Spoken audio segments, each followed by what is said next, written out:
اعوذ باللہ من الشیطان الرجیم پناہ مانگتا ہوں میں اللہ کی شیطان مردود سے۔ بسم اللہ الرحمن الرحیم شروع اللہ کے نام سے جو بڑا مہربان نہایت رحم والا ہے۔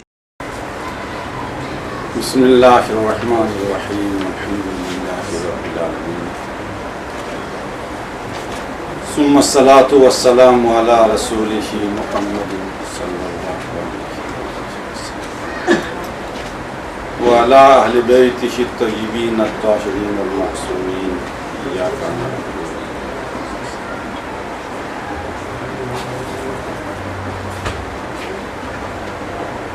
وعن رسول اللہ قال صلی اللہ علیہ وآلہ وسلم یا علی انت اخی فی الدنیا والآخرہ وانت اقرب الخلائق الی یوم القیامہ فی الموقف بین یدی الجبار۔ حدیث اربعینیہ سے آج کے حدیث نبی پاک سے یہ بھی منقول ہے، اور اس حدیث میں امام اول حضرت علی علیہ الصلاۃ والسلام کے ولایت اور نبی پاک کی ہاں علی کی کیا منزلت ہے، اور نبی نے مولا علی کو کیا ذمہ داری دیا، یہ عنوانات جو ہے اس حدیث میں موجود ہیں۔ رسول پاک صلی اللہ علیہ وآلہ وسلم نے فرمایا یا علی انت اخی فی الدنیا والآخرہ، اے علی تو میری دنیا اور آخرت دونوں میں بھائی ہو۔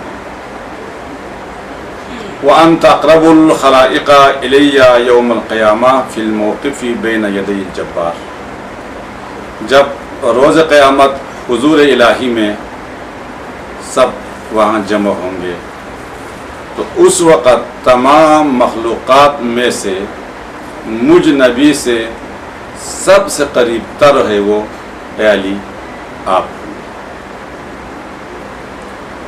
وَمَنْزِلُكَ فِي الْجَنَّةِ تَتَوَاجَهُ مَنْزِلِي كَمَا يَتَوَاجَهُ مَنَازِلَ الْإِخْوَانِ فِي اللَّهِ عَزَّ وَجَلَّ، اور بہشت برین میں اللہ تعالیٰ اپنے رحمت سے ہر کسی کو نعمتیں دیں گے، تو مجھ نبی کی منزل آپ کی منزل میری منزل کی سامنے ہو۔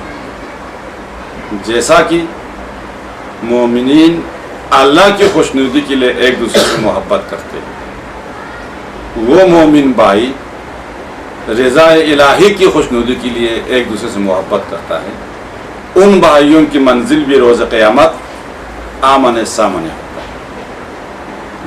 ایسا ہی آپ کا منزل، آپ کے رہنے کی جگہ گھر قیامت کے دن میری مکان کی آمنے سامنے۔ تین باتیں۔ وَأَنْتَ الْوَارِثُ مِنِّي وَأَنْتَ الْوَصِيُّ مِنْ بَعْدِي فِي إِدَاءِ أَمْرِي وَأَنْتَ الْحَافِظُ لِي فِي أَهْلِي عِنْدَ غیبتی، اور انت الوارث منی، آپ میری وارث ہے، وانت الوصی من بعدی، میری بعد آپ میری وصی ہے، کس میں؟ فی ادائی امری، میری ذمہ داری میں جو اللہ نے کام دیا ہے اس کی انجام دہی کے لیے آپ میرے وارث ہیں۔ وانت الحافظ لی فی اہلی عند غیبتی، جب میں اس دنیا سے چلا جاؤں گا تو میری اہل کی، میری گھرانے کا محافظ جو ہے اے علی آپ۔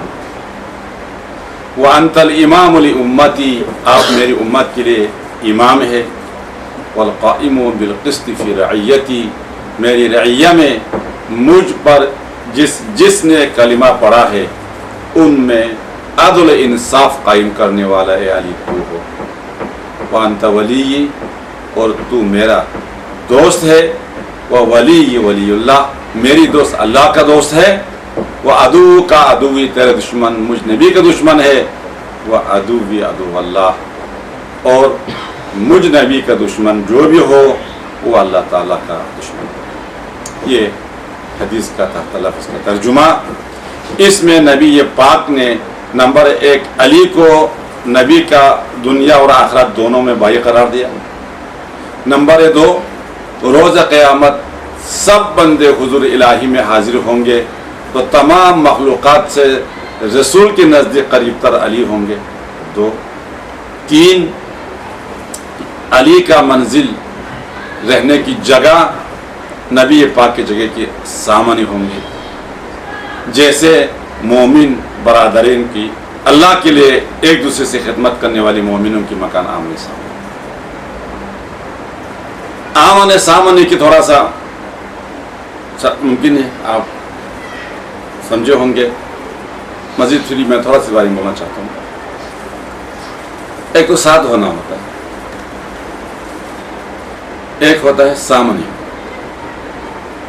تو انسان جس چیز کو زیادہ چاہتا ہے اس چیز کو اپنے سامنے دیکھنا چاہتا ہے۔ طرف جس کی بہت زیادہ دل میں ہوتا ہے تو اس کے لیے انسان کی جملے ہوتے ہیں تو میرے آنکھوں کے سامنے ہو۔ اس محبت کی تقاضے کو، نقطے کو سامنے رکھتے ہوئے نبی پاک نے فرمایا علی تیری منزل میری منزل کی، ورنہ دائیں بائیں بھی ہو سکتا ہے ساتھ ہونے میں، مکان کے پیچھے بھی ہو سکتا ہے، تو اس میں دائیں بائیں کے لیے جو ہی دیکھے گا سامنے نظر نہیں آئے گا، لہٰذا آپ کی منزل میری منزل کے سامنے ہوگا، جیسے ہیں میں میری منزل دکھوں پہلے نظر آپ کی منزل پر ہو۔ یعنی یہ محبت کی انتہائی درجے کو بیان کرتا ہے۔ کوئی بھی کسی کو بھی بہت زیادہ چاہتا ہے تو کہتا ہے تو میرے آنکھوں کے سامنے ہو۔ یہ شعر و شاعری میں یہ جملہ استعمال ہوتا ہے، پیار و محبت میں بھی یہ جملہ استعمال ہوتا ہے، اور محبت ایک تقاضا بھی یہ ہے محبوب سامنے۔ اس نقطے کے لحاظ سے کہا ہے نبی نے قیامت کے دن آپ کی منزل میرے سامنے ہوگا، منزل کی جیسے کہ مومن برادران جن کی محبت مخلوق کے لیے اللہ کی رضا کے لیے ہوتا ہے ان کے لیے بھی بہشت میں جب جگہ دے گا اللہ مکان آمنے سامنے رکھ دیں گے، تو کیونکہ اپنے چاہنے والوں کو سامنے سے ہر وقت دیکھتے ہیں۔ اس لیے کہا ہے یہ تیسری چیز جب نبی پاک نے علی سے کہا تو قیامت بہشت میں آپ کا منزل میری منزل کے سامنے ہوں گے۔ 3 باتیں۔ اور چوتھا آپ میری وارث ہے، 5واں آپ میری وسیع ہے میرے امور کی انجام دہی کے لیے، 6 میری غیبت کے بعد مجھ نبی کی اس دنیا سے جانے کے بعد میرے اہل کا حافظ جو ہے آپ ہو، یہ 6 چیز، اور میری امت کے لیے آپ امام ہو، 7 والقائم بالقسط فی رعیتی میری رعیہ میں میری امت میں عدالت قائم کر سکتا ہے تو علی تو ہو، تو میری اس امت میں عدالت قائم کرنے والا ہو۔ اور 9 آپ میری دوست ہے اور میری دوست اللہ کا دوست ہے، اور آپ کا دشمن میرے دشمن ہے، میرے دشمن نہ اللہ کا دشمن ہے۔ تو مجموعی طور پر اس میں علی علیہ السلام کے لیے نبی پاک نے 12 صفاتیں بتا دیا ہے اس حدیث میں، جو کہ غوث المتاخرین شاہ سید محمد نور بخش علیہ الرحمہ کی منسوب کتاب چہل حدیث میں نبی پاک سے منقول یہ دوسرا حدیث ہے، جس میں علی کی 12 خصوصیات اہم نکات پر حامل جو ہے وہ نبی پاک نے بیان کیا ہے۔ اس میں ایک نقطہ میں دوبارہ پھر وضاحت سے عرض کرنا چاہوں، عدو کا عدوی و عدو اللہ۔ تو ہمارے ذہنوں میں عموماً یہ آتا ہے کہ علی کے دشمن، تو علی کے دشمن جو ہے اور دوسرے برادران کو ہمارے ذہن میں آئے کہ وہ علی کے دشمن، حالانکہ ایسا نہیں ہے۔ تقریباً مسلمان کلمہ گو، کلمہ پڑھتا ہو، نبی پاک کو آخری نبی مانتا ہو، قرآن اللہ کا کتاب، قیامت پر اعتقاد ہو، ان میں سے کوئی اہل بیت اعظام کی دشمن کوئی بھی نہیں۔ یہاں دشمن کے لفظ استعمال ہو رہا ہے، تیرا دشمن مجھ نبی کا دشمن ہے، تو ہمارے ذہنوں میں عمومی طور پر ایک پتہ نہیں کیسے یہ تصور آیا ہے، اہل بیت کے دشمن کہنے سے ہمارے سنی برادران ذہن میں آ جاتے ہیں، وہاں بھی ذہن میں آ جاتے ہیں۔ میری تحقیق کے مطابق یہ غلط تصور ہے ہمارے ذہن میں. وہ لوگ اہل بیت کے دشمن نہیں ہے, وہ علی کے دشمن نہیں ہے. جیسے کہ ہمارے ذہن میں یہ بات کہنے سے آنکھوں یہاں چوزے نہیں ہوتے, یہ ذہن میں جو ہمارے ایک ماحول سے پتہ نہیں کس طریقے سے آ گیا ہے, ایسا نہیں. ان کی اگر یہ لوگ بھی ان کے دشمن ہوتا تو کیا کچھ نہیں کر سکتا ہے, ایسا نہیں. منتہا جیسے کہ جتنے ہم ان کو ایک درجہ دیا ہوا ہے اتنے درجے کے برابر وہ نہیں سمجھتا ہے. باقی پیغمبر کی امت میں سے سب سے بہترین نبی پاک کی امت اہل بیت کو وہ سمجھتے ہیں. صحابہ کی نقطہ سے دیکھتا ہے تو سب سے بہترین ایک صحابی میں جو جو صفات ہونا چاہیے ان سب صفاتوں کا مجموعہ اہل بیت علیہ السلام کو, خاص طور پر امیر المومنین کو, ہر لحاظ سے, علم کے لحاظ سے, زہد کے لحاظ سے, تقویٰ کے لحاظ سے, ہر لحاظ سے مانتا ہے. ان کی کتابوں میں بھرا ہوا ہے, سیاست کی کتابوں میں یہ سب چیزیں پورے. ان معلومات کی روشنی میں جو فضائل اہل بیت پر سنی بھائیوں کی, بریلوی ہو, دیوبندی ہو, جو بھی ہے ان کے پاس, ان کی کتابوں میں ہم فضائل اہل بیت سے متعلق جتنی ہیں ان کی کتابوں میں موجود حدیث رسول اللہ سے نقل ہوا ہے, شیخین سے حدیثیں نقل ہوئے ہیں, ان پر غور کرنے سے یقینی اس نتیجے پر پہنچتا ہے کہ وہ لوگ اہل بیت کی دشمن نہیں. اہل بیت سے, علی سے بغض رکھنے والے یہ لوگ نہیں, یہ یقینی کیفیت. ہاں محبت کے درجے میں ممکن ہے جتنے ہم ان کو محبت رکھتے ہیں اتنے محبت وہ نہ رکھتے, یہ کہہ سکتا ہے. مگر عدو اہل بیت, یہ تصور ہمارے ذہنوں سے نکل جانا چاہیے. اہل بیت کی دشمن کلمہ گو, یہ 4-3 اصول میں ناپارس کیا, ان کو ماننے والے اہل بیت علیہ السلام کی دشمن کوئی بھی نہیں ہے. اس سے ہمارے ذہن ہمیں بنانا چاہیے ہم مسلمانوں کے لیے. خاص طور پر یہ دور جو ہے کہاں سے کہاں آ گیا, علم جو ہے نا اب سامنے آ گیا ہے. سارے علم, پہلے زمانے میں علم غیب میں تھا, نظر نہیں آتا تھا, کتابوں میں بند ہے, اور کتاب آنے والے 100 میں سے ایک بندہ مشکل سے ہوتا, اور کتاب میسر ہی نہیں ہے. اب تو کتاب بھی ہزاروں کروڑوں میں کتابیں سامنے آ گیا ہے. اس کے علاوہ کمپیوٹر نے ساری چیزوں کو ایک بٹن کو دبانے کے ساتھ لین میں لگا دیتے ہیں, اور اس میں اتنا بھی صرف عربی میں نہیں ہے, عربی میں, فارسی میں, انگلش میں, لاطینی زبان میں, فرانسی زبان میں, اردو زبان میں, سب زبان میں ملتا ہے. تو علم سامنے آ گیا ہے. علم کی روشنی میں ہم سامنے دیکھتا ہے تو مسلمانوں میں دوری کے سبب جو ہے اہل بیت کی مبغض بنا کر کے مسلمان ایک گروہ کو بنا ہوا ہے, یہ نظریہ غلط ہے. مبغض اہل بیت, عدو اہل بیت, اہل بیت کی دشمن علیہ السلام کی, علی سے لے کر 12 امام پورے کو میں کہتا ہوں, یہ میرے ایک قسم کی دعویٰ ہے کہ کوئی بھی سنی بھائی, کوئی بھی وہابی بھائی, کوئی دیوبندی دشمن نہیں, یہ مسلمات میں سے. تو یہاں پر یہ جملہ نبی پاک نے فرمایا وہ عدو کا عدو و عدو اللہ, یہ وہ لوگ ہیں جو اسلام میں داخل نہیں, مشرک ہے, منافق ہے, یا اس زمانے میں منافقت کی شکل میں پکا وہ لوگ تھے, کرنا پڑ کی منافق تھے, ان کو کہہ سکتا ہے. اس کے علاوہ جو نہیں تھا ان میں یہ تطبیق جو ہے وہ بہت مشکل سے ہو جائے گا. لہٰذا ہمیں اس چیز سے ذہن کو فارغ کر دینا چاہیے کہ کلمہ وہ مسلمان, خاص طور پر اپنے مسلمان دوسرے بھائی جن کو ہم اہل بیت کی دشمن قرار دے کر کے ذہنوں میں نفرت رکھتا ہے, یہ نفرت نہیں ہونا چاہیے. وہ بھی مسلمان ہے, ہم بھی مسلمان ہے, اور یہ ہے کہ محبت میں درجے بدرجے ہے, اس میں کوئی پابندی نہیں ہو سکتا. محبت کی درجہ بندی بہت سارے ہے, اس میں ہم جو جیسے ہم دعوے کرتے ہیں نایاس کے تعلیم لیکن ممکن ہے سچا, ورنہ ہمارے کردار سے لگتا نہیں ہے. ہمارے کردار سے واقعی میں ہم علی کو چاہنے والا, علی بیت کو چاہنے والا, 12 کو چاہنے والا ہم نہیں لگتا. ممکن ہے آپ جوان ہے, میری بات کو ذہن میں آپ کے قبول کرے یا نہ کرے, ہمارے موجودہ کردار قرآن لا گار دنیا کی سن نقل تسلم سومت, کہیں حدیث سوزی ہوتا ہے, حدیث جلاتا ہے, درباشوں کو کچھ بھی نہیں ہوتا, ہمارے جوانوں کو کچھ بھی نہیں ہوتا. کہیں کسی صحابی کے بارے میں غلط باتیں پروپیگنڈا ہوتا ہے, ہمیں کچھ بھی نہیں ہوتا. قرآن کی غلط کسی نے ترجمہ کیا, غلط وضاحت کیا, اس کے بارے میں ہمیں کچھ بھی نہیں ہوتا ہے. اس وقت اسلام کے مقابلے میں جتنے نظریات ہیں, سوشلزم ہے, کمیونزم ہے, بودائی ہے, جو بھی آپ نظریات گنتا گنو, وہ سارے نظریات اسلام کے خلاف بول رہا ہے. اہل بیت اسلام کے سب سے زیادہ چاہنے والا اہل بیت ہے, ہمیں کچھ بھی نہیں ہوتا ہے. تو پھر ہم زیادہ علی کو چاہنے والے کیسے؟ علی کہتا ہے کہ میں پیٹ بھر کے ایک دن میں پیٹ بھر کے روٹی کیسے کھاؤں؟ بطونی اطراف احوالی بطون اوجاع، طرف میں اطراف میں بھوک لگنے والے پیٹ لیے ہوئے لوگ موجود ہیں، میں علی ایک ٹائم پیٹ بھر کے کھانا کیسے کھاؤں؟ میں اچھا لباس کیسے پہنوں؟ جن کو میں جانتا ہوں جن کے پاس ایک لباس ہے جو باری باری سے پہنتا ہے، تو میں علی اپنے پاس 2 جوڑے کیسے رکھوں؟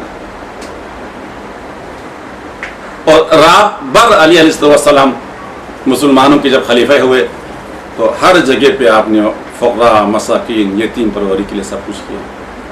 نماز کے ٹائم پہ علی کی چہرے کا رنگ زرد ہو جاتا. کسی نے پوچھا مولا آپ تو معصوم ہے، اتنے کیوں ڈرتے ہو؟ تو علی نے اتنا زبردست جامع جملہ کہا ہے. علی نے کہا دیکھو جو گناہ مجھ سے ہوتا ہے، کوتاہی مجھ سے ہوتا ہے، معصوم سے گناہ نہیں ہوتا ہے، کوتاہی اپنے اس کے لیے مولانا نے بولا تواضع کے لیے، جو کوتاہی میرے اللہ کے حضور میں ہوتا ہے اس کے قبول نہ ہونے کے چانس ہی نہیں ہے، غلطی ہی ہوتا ہے. مگر جو میں اچھا نیکی کام کرتا ہوں، میرے اس نیک کام کے قبول ہونے کی مجھے گارنٹی تو نہیں ہے، اس لیے مجھے خوف تاری. یہ کیا ہم اپنے آپ سے سوال کریں ان چیزوں کے بارے میں؟ ان میں سے تصور کی تحت تک ہے میں اچھا لباس کیوں پہنوں؟ فلاں غریب ہے. میں اچھا روٹی پیٹ بھر کے کیوں کھاؤں؟ ایک دسترخوان پہ 3 سے 4 قسم کے دسترخوان کی روٹی آتا ہے، اس وقت کبھی تصور میں آتا ہے کہ بھوکے لوگ بھی دنیا میں ہوں گے؟ یا نماز کے لیے کبھی ہمارے ذہن میں کبھی ایسا خوف طاری ہوا ہے جیسے معمولی چیز سے ہمیں خوف ہوتا ہے؟ تو اپنے آپ سے سوال کریں گے تقریباً ان چیزوں کی جواب ہمیں نفی میں ملتا ہے. تو پھر ہم جو ہے زیادہ اہل بیت کہ ہم اپنے آپ کو چاہنے والے کیسے کہیں گے؟ برخلاف آپ دیکھو دوسرے مسلمان بھائی یہاں کراچی میں ہی آپ دیکھو بانس روڈ پہ لین لگا ہوا ہے، کتنا غریبوں کو کھانا کھلا رہے لوگ. عید کے دنوں میں کپڑا تقسیم ہوتا ہے اسٹالوں پر، ڈیر لگا ہوا ہے، سارے بیچاروں کو دیتا ہے. علاج کے لیے بہت سے سارے خیراتی ادارے کھولے ہوئے ہیں، مختلف قسم کے کام کر رہے ہیں. یہ اہل بیت کے کام ہے. یہ پیغمبر کے اہل بیت کے اسپیشل پسندیدہ کام ہے، ان چیزوں کو وہ کر رہا ہے. تو اہل بیت کی پسندیدہ کام جو کرتا ہے ہم سے کچھ بھی نہیں ہوتا ہے. اپنے آپ کو ہم کہیں کہ ہم زیادہ علی کو چاہنے والے، علی کو چاہنے والے ہیں. خیر میری دل کی امید، دل کی تقاضا کچھ اور ہے. پھر حقیقت میں ہم زمانی حقائق کو سامنے رکھ کے دیکھیں تو کیا واقع میں ایسا ہے؟ آپ کو اپنے اندر کی نبی، سچے نبی جواب دے گا. انسان کے پاس اللہ تعالیٰ نے جھوٹ نہ بول سکنے والے 2 اندر طاقت رکھا ہوا ہے. ایک آپ کے آنسو ہے. کسی پر ترس آ جائے تو اپنے آپ کو وہ دکھانے کے لیے آپ کوشش کرو، یہ آنسو بہا کے بغیر نہیں رہے گا. اس شاہد کو، اس شہادت کو آپ چھپا نہیں سکتا. کسی کے لیے آپ کے دل بےتاب ہو، اس کے لیے غم کا موقع ہو، اس پر ظلم ہوا ہو، تو آپ اس کو چھپانے کی کوشش کرو. آپ کی آنکھ آپ کو چھپا نہیں دے گا، آنسو ٹپ ٹپ بہائے گا. شہادت آپ کے آنسو. دوسرا آپ کے اندر جو ضمیر اللہ نے رکھا ہوا ہے اس سے پوچھے گا، وہ سچ کو بولے گا. واقعی یار یہ سب باتیں تو اہل بیت ان سب کو چاہتا ہے. میں اپنے آپ کو اہل بیت کے سب سے زیادہ چاہنے والا بتاتا ہوں. کیا ان میں سے کوئی میرے ذہن میں تصور تک ہوتا ہے یا نہیں ہوتا ہے؟ امرن ہونے کی میں آپ سے دعوت سوچ نہیں دے رہا ہوں. تصور کیا؟ ہاں آپ میں تصور پیدا ہو، میرے مولا یہ تھا، میرے حسین یہ ہے، میری فلان یہ ہے، میرے نبی یہ ہے. مجھ میں کم سے کم اس کی کچھ نہ کچھ تصور بھی آ جائے نا. سب سے پہلے تصور آئے گا تو تصور کی بات سب چیزیں کی مرحلہ وار شروع ہو جاتا ہے. وہ اگر ہے ہمیں پیدا کرنا چاہیے. خیر سیکھ کے تو نہیں آتا، ہمیں پیدا کرنا چاہیے. ابھی ہم یہاں بھی الحمدللہ قریب 100 کے اب ہم ہیں. تو ہم میں سے ہر کوئی ذہن یہی بنائے کہ یہ جو ہمارے مسلمان بھائی ہیں یہ مذہبی یہ وہ ساروں سے دور کیا ہو، وہ ایک حقیقت پر غیر مبنی باتیں ہیں. پھر واقع میں دیکھیں اہل بیت کے مشن کیا تھا. صرف محرم کے 10 روزانہ یہ نہیں تھا. عدل و انصاف قائم کرنا، مظلوم کی ساتھ دینا، ظالم کے خلاف بولنا، فقراء مساکین کے لیے دیکھ بھال کرنا، اسلام کی علوم، پرانی علوم کو گھر گھر تک پہنچانا. یہ سارے نبی اور نبی کی خاص چاہنے والے سب اس کو چاہتا ہے.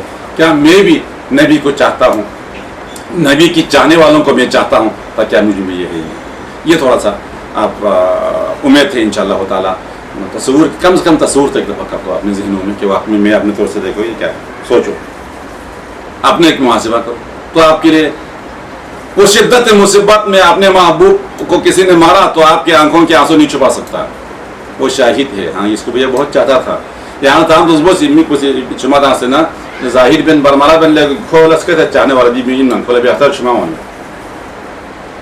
آپ کوشش نہیں کر سکتا, کنٹرول نہیں کر سکتا. ایسے اندر کی ضمیر جو ہے انسان کے اندر اللہ تعالیٰ رکھا ہے, جس کو نبی یہ بات ہی نہیں کہتا ہے, وہ آپ کو صداقت بتا کے بغیر نہیں رکھے گا کہ ہاں واقعی میں جو بات کہتا ہوں میں کتنا میرے بات میں سچائی ہے. یہ اس حدیث کی اور تھوڑا سا وضاحت جو ہے نا اور طویل پکڑ گیا. مولا علی کی باری میں نبی پاک کا بتایا ہوا حدیث کا یہ آخری پیرے میں نے آپ کو تھوڑا سا عرض کیا, اور وہ تتواجہ منزل کے بارے میں. ورنہ ہر جملہ جو ہے اس میں بہت بڑا معنی کلمہ نبی پاک, نبی نے بولا ہے نا, نبی کوئی کسی اور کلام نہیں ہے, نبی کے کلام. نبی کے کلام قرآن کے کلام کی مترادف ہوتے ہیں. قرآن تو نہیں ہے مگر قرآن جیسے فصیح و بلیغ, یعنی نبی کے ایک جملے کو آپ وضاحت کر کے ہم ختم نہیں کر سکتا, اتنے جامع معنی ہوتے ہیں نبی کے کلام میں. وہ پورا جھلک علی کے کلام میں بھی ہے. تو ان میں سے یہ میں نے آپ سے عرض کیا. لہٰذا حدیث نمبر 2 میں علی مولا کے بارے میں نبی پاک نے 12 ان کی صفتیں بتا دیا. ان میں سے 2 کی میں نے آپ سے مختصر وضاحت کی ہے, اور ساتھ ہی انہی وارثین سے جو نبی کی چاہنے والا مولا علی سے اور 12 ائمہ سے ملے ہوئے ہمارے کتاب جو سید محمد نور بخش نے لکھا ہے, یہ کتاب ان کی علم کا ایک حصہ ہے. ان سے ہمیں وراثت میں ملے ہوئے نبی پاک سے قرآن حدیث کی روشنی میں یہ شریعت مجموعہ محمدیہ ہے. اس میں آج کے ہمارے کلاس جو ہے وہ, اور اس دن یہاں تک آئے تھے کہ حلال گوشت جانور کے گوبر انسان کی کپڑے کو لگتا ہے یا جسم کو لگتا ہے, یا حلال گوشت جانور کا پیشاب جو ہے کپڑے کو لگا جو بھی لگا. تو فرمایا چرواہا, ان کو دیکھ بھال کرنے والا, وغیرہ ہی ان 2 کے علاوہ اور بھی کوئی ان کے ساتھ مل جل ہوتا ہے آنا جانے میں, وہ آپ کے کپڑے کو لگتا ہے. یجوز صلاتہ, اسی میں نماز پڑھنا جائز ہے. ولا حاجت الی اعادتها, اس میں پڑھی ہوئی نماز کی دوبارہ پڑھنے کی ضرورت بھی نہیں. یہ حلال گوشت جانور کی گوبر اور حلال گوشت جانور کی پیشاب سے متعلق ہوگی. خون الگ ہے, خون لگے گا تو دھونا پڑے. یہ مسئلہ جو ہم نے پہلے پڑھا. آج یہ ہے وَيَجُوزُ تَنْزِيفُ الْمُلَوَّثِ بِكُلِّ مَاءٍ طَاهِرٍ كَالْخِلِّ وَمَاءِ الْوَرْدِ وَمَاءِ الشَّجَرِ وَمَاءِ الْفَوَاكِهِ وَغَيْرِهِ بعد التنظيف يكفي ونزع ماء عليه لأن التطهر يحصل بعد التنظيف بحاصل. کپڑا نجس ہو گیا, نجس کپڑا, اس کو کسی بھی مائع چیز کے ذریعے سے صاف کر سکتے. نجس کپڑا کسی بھی مائع چیز سے, کیونکہ انہوں نے مثال دے دیا ہے سرکہ سے, ماء الوردی گلاب کے پانی سے, ماء شجری درخت سے نچوڑ کے لائے ہوا پانی سے, ماء الفواکہ میووں سے چڑھا ہوا پانی جوس کی شکل میں ڈرم بھر کے پاس اسی فیکٹری میں آپ کام کرتے ہیں, وغیرہ ہی, یا اور کوئی مائع چیز جس میں ابھی جی پینے کے سیون آپ آئے گا, بوتل آئے گا, فلاں آئے گا, فلاں سب اسی میں آ جائے گا. مائع پانی کے علاوہ جو بھی مائع, ان سے ناپاک چیز کو صفائی کی خاطر ان کو استعمال کر سکتے. وبعد تنظیف, پاک صاف ہونے کے بعد, صاف تو ہو گیا ابھی پاک نہیں, صاف ہونے کے بعد یکفی نزع ماء علیہ, اس کے اوپر ایک دفعہ صاف پانی ڈال دو, پاک. لأن التطهر يحصل بعد التنظیف بحاصل. پاکیزگی صاف تو پہلے ہو گیا تھا, اب پاکیزگی ایک دفعہ پانی آپ نے ڈال دیا اوپر, پانی نکل گیا, آپ کی کپڑا جو ہے وہ فرماتے ہیں یہ مسئلہ کسی بھی مائع چیز سے نجس چیز کو دھونے کے بعد اس کے اوپر صاف پانی ایک دفعہ ڈالنے سے پاک ہوتا ہے. یہ مسئلہ عند عزت الماء یجوز الاکتفاء بالماء, پانی بہت قیمتی ہے, اس وقت یہ حکم ہے ان چیزوں سے کرو پھر پانی قیمتی ہے، لہٰذا پانی میں ایک دفعہ ڈال کے نکالو یا اوپر ایک دفعہ پانی ڈال دو، آپ کی کپڑا جو ہے وہ پاک۔ ایسے نہ ہونے کی صورت میں پانی فراوان سے ہے تو پھر پانی سے دھونا ہی ضروری ہے۔ پانی اس سے بھی نایاب ہے تو اس صورت میں نایاب پانی نہیں ملتا ہے، صرف آپ کے پانی پینے کے لیے اور نہیں ہے، تو اس وقت فرما رہا ہے کہ اسی مائع چیزوں سے کپڑا، نجس کپڑا دھونے کے بعد اکتفا کرنا جائز ہے، پانی بالکل نہیں ہے تو پھر کسی بھی مائع چیز سے نجس دور کر دو، اسی میں ہم نماز پڑھ سکتے ہیں، ہمارے کپڑے کے لیے وہیں سے پاکی کا حکم مل جائے گا۔ یہ پاک کرنے کی دو طریقے۔ تیسرا اہم مسئلہ، زمین نجس ہو گیا، لکڑی ایک تختہ بنا ہوا نماز پڑھنے کے لیے نجس ہو گیا، گھر کی بچھائی ہوئی قالی نجس ہو گیا، یا ایسا چیز جو ہم زمین سے اس کو اٹھا نہیں سکتا یا اٹھانے میں بہت زیادہ دقت ہوتا ہے۔ فرما رہا ہے والارض زمین، والحسیر چٹائی، والبواری بوری کارپیٹ وغیرہ، اذا لم یراہ علیہ اثر، نجس کے اثر نظر نہیں آ رہا ہے، پتہ ہے نجس ہو گیا ہے، ابھی اوپر نظر نہیں آ رہا ہے، وَإِن تَلَوَّثَ، اگرچہ وہ نجاست سے تر ہو گیا ہے، يَجُوزُ الصَّلَاةُ عَلَيْهَا لِأَنَّ يُبْصُهَا طُهُورٌ، ان چیزوں کے لیے نجس تو ہو گیا تھا، ابھی وہ خشک ہے، نجس کے اثر نظر بھی نہیں آ رہا ہے، لہذا ایسے چیزوں کے اوپر، زمین کے اوپر، تختہ لکڑی کا ہے اس کے اوپر، کارپیٹ ہے وغیرہ وغیرہ ہے، ان کے اوپر آپ نماز پڑھ سکتے ہیں۔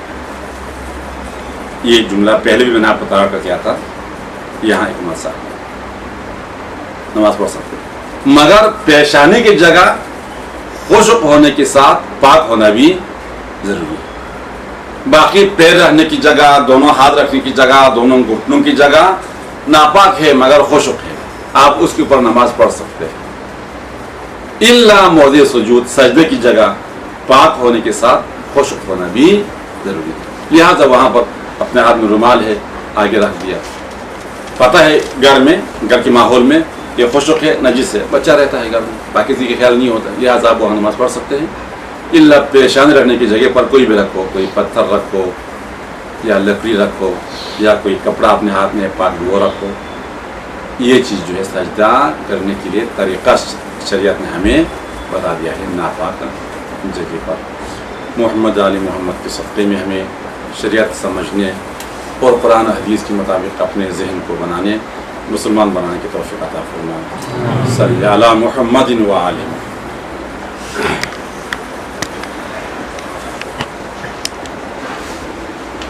یا مولا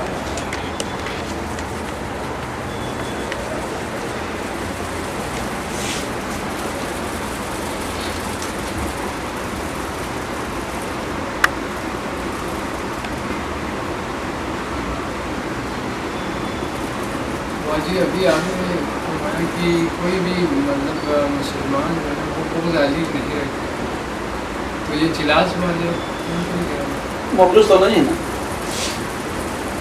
مخلص تو ہم عدو و اہل بیت نہیں کہہ سکتا، محبت مجھے تھوڑا کمزور ہے، تو ان کی ساری کتابوں میں یہ سارے بھرا ہوا نا، حدیث ساتھ موجود ہے، ابھی موجودہ حال نے اس طرح کیا تو وہ حالات کے داخل ہے، ان کے عقیدہ، ان کی کتاب، ان کی شریعت میں تو یہ تو نہیں ہے، حالات میں ساتھ تک لیا ہے آپس میں چاہیے۔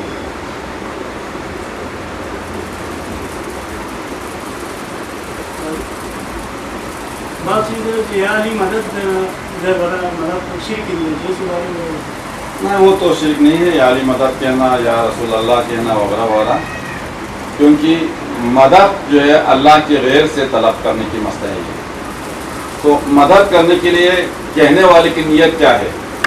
یا علی مدد، یعنی علی تو ہی مستقل مدد کرنے والے ہیں اللہ سے رابطے کے بغیر، اگر ایسا ہے تو شرک ہے نہیں ہے، اللہ نے آپ کو طاقت دیا ہوا ہے، آپ اللہ کی برگزیدہ بندہ ہے، آپ میری مدد کرو، یعنی علی کو جو مدد ہم مانتے ہیں یہ علی کے توسط سے اس مدد کی برگشت اللہ تعالیٰ ہوتا ہے۔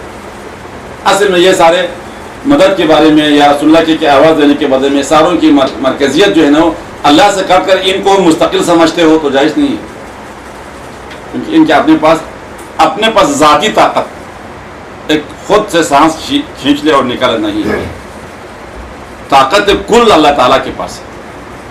اس لیے اور یا علی مدد، یعنی اللہ کے آپ پیارا ہے میری مدد کو پہنچے، اللہ کے آپ طاقت کا مظہر ہے میری مدد کرے. اللہ نے آپ لوگوں کے لیے طاقت، کسی کی مدد کرنے کے لیے طاقت دیا ہوا میری مدد کرے. یوں واسطے سے کرے گا تو عبادت ہے، بہتر طریقہ ہے، اور طریقوں میں یہ موجود بھی ہے روزمرہ زندگی کے لحاظ سے. اس سے کر نہ اللہ واللہ سے نہیں، آپ خود بھی کر سکتے ہو، تو یہ درست نہیں. یا علی مدد یا رسول اللہ جو بھی. واقع سر یہ ایک کہتے ہیں کہ کیا یہ بات ہے کہ حضرت علی علیہ السلام کو ابو طراب اس لیے کہتے ہیں کہ ایک دفعہ حضرت فاطمہ سلام اللہ علیہ کے ساتھ ان کے ایک دفعہ گھر میں تھوڑا گھریلو جھگڑا ہوا، تو آپ علیہ السلام گھر سے کہیں باہر تشریف لے گئے. جب حضور اکرم صلی اللہ علیہ وسلم گھر تشریف لے آئے تو حضرت فاطمہ رضی اللہ عنہ نے ان سے یہ حالات ان سے بیان کیا. تو آپ حضور پاک صلی اللہ علیہ وسلم حضرت علی علیہ السلام کو ڈھونڈنے کے لیے باہر تشریف لے گئے. تو حضرت علی علیہ السلام کسی اجڑے ہوئے گھر میں سوئے ہوئے تھے. تو اس وقت حضور پاک صلی اللہ علیہ وسلم نے اس وقت تھوڑا غصے کی حالت میں حضرت علی علیہ السلام کو اے ابو طراب کے القاب سے پکارا. اس کی وجہ سے آپ کو حضرت علی علیہ السلام کو اس وجہ سے ابو طراب کہتے ہیں. کیا یہ بات صحیح ہے؟ ممکن ہے واقعہ ہو، لیکن یہ واقعہ رد نہیں کر سکتا. بذاتی ہی غور کر کے تو درست نہیں بنتا، کیونکہ علی اور فاطمہ کی زندگی میں کبھی ناچاکی وارد نہیں ہوا، نہیں آیا. اور ساتھ وہاں پر نبی علی پر ناراض ہوا ہو، کوئی ایسی صورت بھی نہیں ملتا. طرح ابو طراب کہنے کی وجوہات اور کئی ہے. زمین سے ہر چیزیں ملتا ہے، جتنے ظلم کرے زمین کے اوپر وہ جذب کرتا ہے. اس وجہ سے علی کا ابو طراب کا ہر اچھائی علی سے ملتا ہے. جتنا علی پر ظلم کو زیادتی کرو علی جذب کر لیتا ہے، اپنے اندر اس کو برداشت کر لیتے ہیں. اس لیے کہا تھا زمین میں جو خوبیاں ہیں، جو صبر ہے، جو کچھ ہے، وہ جیسے ہے وہ بھی آپ میں، اس لیے آپ کو ابو طراب کہا ہے. وجہ میں سے یہ وجہ ہے بتایا ہے، مگر وہ واقعہ ممکن ہے کسی کتاب میں آپ نے دیکھا ہو. اگر واقع ہے تو واقعہ بذاتی ہی جو ہے درست نظر نہیں آتا، کیونکہ ایسے کوئی تاریخ میں نہیں ہے نبی اور علی میں اور فاطمہ میں ایسے کوئی صورت ہوا ہے.